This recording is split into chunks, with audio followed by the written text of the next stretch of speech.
Main stream মিডিয়ার আলোচিত খবর। গত সপ্তাহে যুক্তরাষ্ট্রের মেইন স্ট্রিম মিডিয়াগুলোর আলোচিত খবর রয়েছে ডেস্ক রিপোর্টে।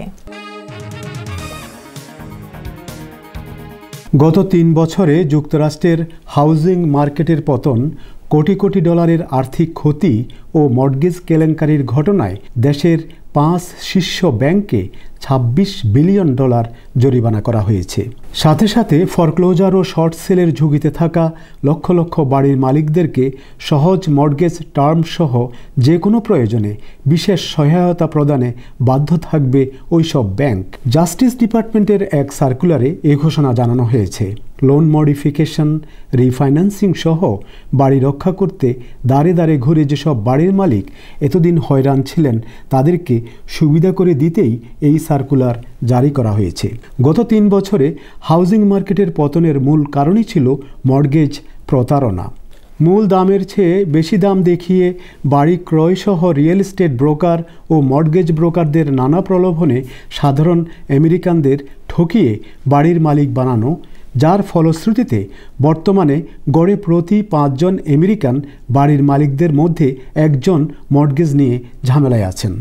সরকারের তরফ থেকে নানা তদন্তের পর এসবের জন্য Bank of America, JP Morgan and Chase, Citibank, Wells Fargo এবং এলির কাঁধে $২৬ বিলিয়ন দায় চাপিয়ে দিয়ে ১ মিলিয়ন বাড়ির মালিকদেরকে সহায়তা করার সার্কুলার জারি করেছেন সরকার।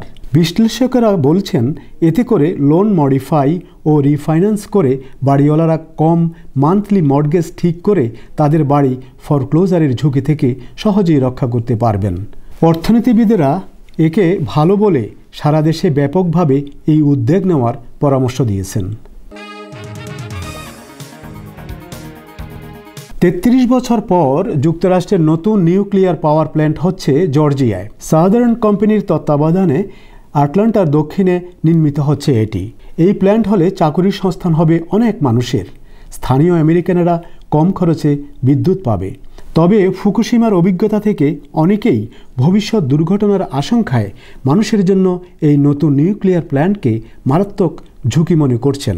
ইতিমধ্যেই সাইট প্রিপারেশনের কাজ শুরু হয়েছে।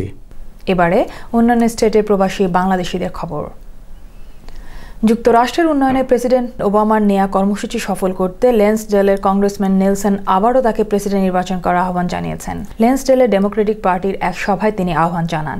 সভায় ওবামা প্রশাসনের উন্নয়ন কর্মসূচি, অর্থনীতি, বেকারত্ব নিরসন, স্বাস্থ্যনীতির উন্নয়ন, ক্ষুদ্র ব্যবসার প্রসার সহ ইত্যাদি সফল করতে তাকে আবারও প্রেসিডেন্ট নির্বাচিত করতে বাংলাদেশি আমেরিকানদের সহায়তা কামনা করা হয়। সভায় পেনসিলভেনিয়ার বিভিন্ন স্থান থেকে আসেন বিপুল সংখ্যক আমেরিকান বাংলাদেশি। সাপ্তাহিক এখন সময় পত্রিকার ১২ বছরের পদার্পণ উপলক্ষে ফিলাডেলফিয়ার একটি চার্চ অডিটোরিয়ামে অনুষ্ঠিত এক আলোচনা সভায় বক্তারা প্রবাসে বড় হওয়া নতুন প্রজন্মের বাংলাদেশিদেরকে বাংলা ভাষা ও সংস্কৃতি শেখানোর আহ্বান জানান। ডাক্তার জিয়াউদ্দিন আহমেদের সভাপতিত্বে অনুষ্ঠানে প্রধান অতিথি ছিলেন পত্রিকার সম্পাদক কাজী শামসুল হক। গোলাম আবিদ মিয়ার পরিচালনা অনুষ্ঠানে বক্তব্য রাখেন ডাক্তার ফাতেমা, আলী জাকের, মুক্তিযোদ্ধা আবু তাহের, কাদেরি কিবরিয়া, আবু আমিন প্রমুখ। অনুষ্ঠানে সার্বিক তত্ত্বাবধানে ছিলেন এম.এ. কালাম শরীফ। মহাসাধক, আর্য শ্রাবক, বৌদ্ধ ধর্মাবলম্বীদের পরম পূজনীয় শ্রীমৎ সাধনানন্দ মহাস্থবির বনভান্তের পরিনির্বাণের সংবাদে দেশের মানুষের পাশাপাশি আমেরিকায় বসবাসরত বাঙালি বৌদ্ধ ধর্মাবলম্বীদের মধ্যেও নেমে এসেছে শোকের ছায়া।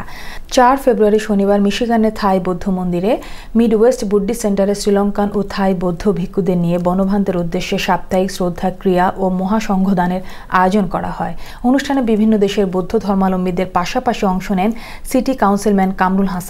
অনুষ্ঠানে বনভান্তের জীবনী সহ পঞ্চশীল প্রার্থনা করেন যতন বড়ুয়া।